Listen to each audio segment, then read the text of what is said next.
este contexto, en el actual contexto de pandemia, y con el objetivo que tenemos en la mirada sisa de mirar hacia adelante, utilizando la razón, utilizando los pensamientos, como nos recordaba Marco Aurelio, ¿qué cabida le das al optimismo? ¿Todo pasará o no todo pasará y nos quedarán resquicios en nuestra forma de vivir, en nuestra personalidad? ¿Qué cabida le damos al optimismo? Pues mira, el optimismo no es algo tan voluntario como pudiéramos creer. O sea, tan dependiente de nuestra voluntad, ser o no ser optimista. Porque la psicología y la neurociencia ha comprobado que existe un tipo de optimismo llamado no realista, optimismo no realista, que parece que está de alguna forma impuesto por nuestras neuronas. Y aunque nos resistamos a no tenerlo, lo tenemos. Y se expresa sobre todo cuando tú le haces a las personas preguntas sobre su futuro y sobre la posibilidad de que su futuro incluya cosas negativas, es decir, sobre la posibilidad de que su futuro sea pesimista.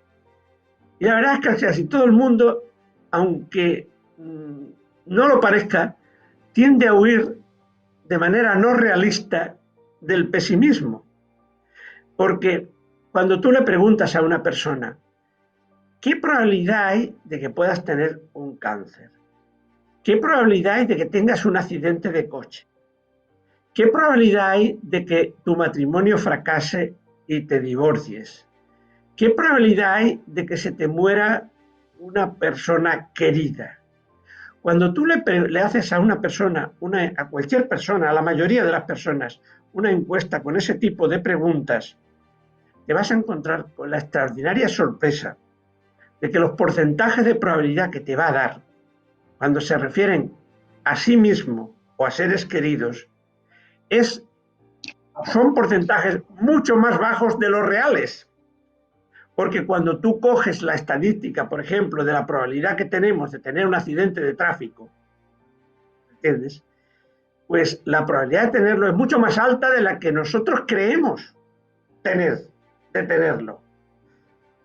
La probabilidad, cuando tú le preguntas a unos recién casados qué probabilidad hay de que este matrimonio dure poco, te van a decir pues ninguna, cuando se lo preguntas de recién casado, pero cuando coges las estadísticas y ves en ese mismo país y en esa misma clase social el porcentaje de divorcios que hay, quedas alucinados de cómo nos engañamos a nosotros mismos de una manera automática. Es lo que se llama el optimismo no realista.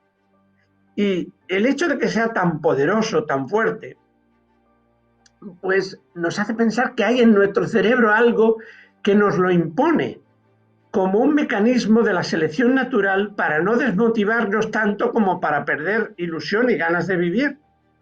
Y es que ocurre, María, que incluso cuando le das a una persona las cifras reales de todas esas cosas que hemos comentado, no ajusta su mente a esas cifras, no las ajusta y sigue creyendo que su probabilidad de tener un cáncer es menor de la que realmente tiene.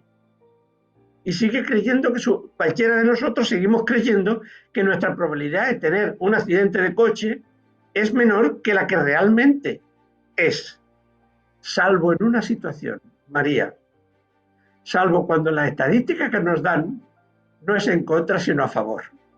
Entonces sí que ajustamos nuestra mente. Está comprobado.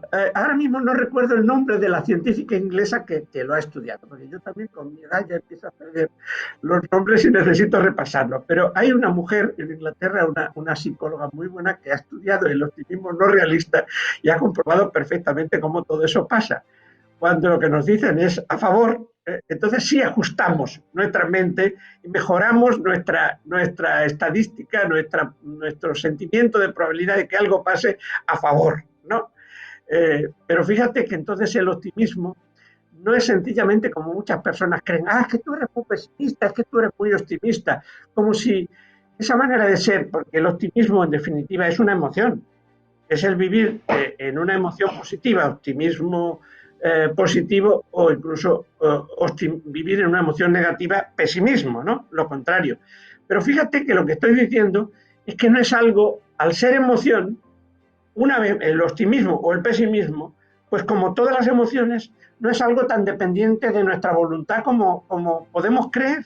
Se nos impone, debido a que a la información que recibimos, al ambiente en el que vivimos, a los consejos que se nos dan, a nuestra experiencia vital y también, y esto es lo que está demostrando la ciencia, a que hay en nuestras neuronas una resistencia especial a huir de todo aquello que nos hace sentir que el futuro es negro, porque si se impusiera ese tipo de sentimiento pesimista en nuestras vidas, y es lo que ocurre en algunas personas neuróticas, pero no en la mayoría de las personas normales, pues lo íbamos a pasar muy mal y eso podía tener consecuencias para nuestra salud, porque eso podía originar estrés. El pesimismo origina estrés.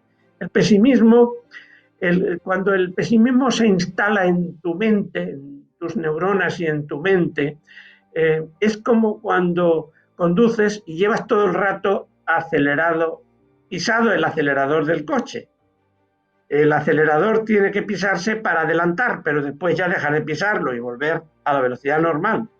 El estrés es el estrés que puede originar ese pesimismo permanente en nuestras vidas, pues es como una imposición de estrés permanente. Y el optimismo es contrario a ese estrés y a ese daño que puede causar el estrés en nuestras neuronas, en nuestro sistema circulatorio, en nuestro sistema inmunológico. Ser optimistas hoy día significa pues tener un sistema inmunológico mejor. Es decir, no dañar tu sistema inmunológico, nuestro sistema inmunológico, con el estrés que crea el pesimismo. Y por tanto estar mejor preparado para afrontar el virus, porque el virus, claro, no nos va a contagiar si se inocula en nuestro cuerpo una mínima cantidad del mismo que nuestro propio sistema inmunológico puede vencer. Para que el virus nos acabe contagiando, tiene que ingresar en nuestro cuerpo una determinada cantidad que ya supera a nuestras defensas, a nuestro sistema inmunológico, ¿no? Y en ese sentido, pues tocas otra tecla muy interesante cuando hablas del optimismo.